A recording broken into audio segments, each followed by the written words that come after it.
Hey everybody, Roger Levin here with your specialty practice Pearl of the week. I got a call last week. I love to share calls with you. When I get an interesting call, I make a note sometimes to put it in a Pearl. So I got a call from a specialist who said, my practice is flat. It's been flat through the pandemic. I'm declining a little bit. What's going on? And I explained to him quickly, and I remind you, because I've covered this in previous Pearls, you may not have seen it, that there are 4 entrepreneurial stages of a dental practice. Stage 1, quick review, the startup stage, energized, motivated, fun, even though you're working super hard. Stage 2 is a expansion stage. You hire more staff, so you start delegating because you have more staff, more people to do things, and specializing. But it's in stage 3, the rapid growth stage, where you eventually flatten out. It always happens.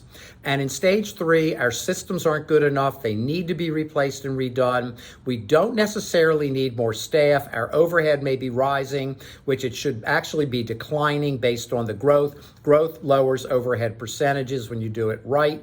But I said to him, you're in stage 3. I then explained the stages. He said, well, where do I go from here? I said, well, there are only 4 stages, and most practices do not make it into stage 4. That's not a challenge or a criticism. It's just a business reality.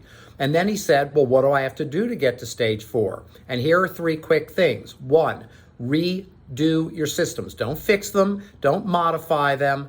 Redo them. Throw them out, build new schedules, new case presentation. For example, he didn't have anyone helping him with case presentations. He was eating up huge amounts of time, and he was rushing, so his success rate was a little lower than it should have been. We had a very in-depth conversation over that phone call. Secondly, train your team at the highest level. Delegate everything you can to your team. When you've got self-disciplined and self-motivated people, you don't have to manage them. They love new responsibility. It turns them on, and it will keep them in your practice.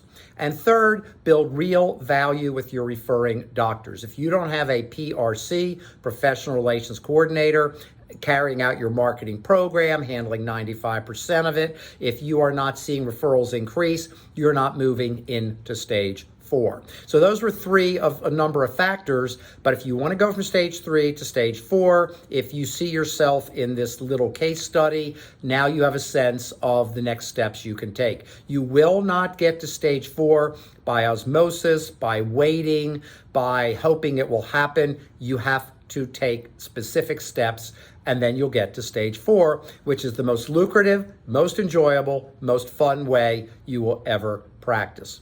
As always, I wish you increased practice production and referrals every year.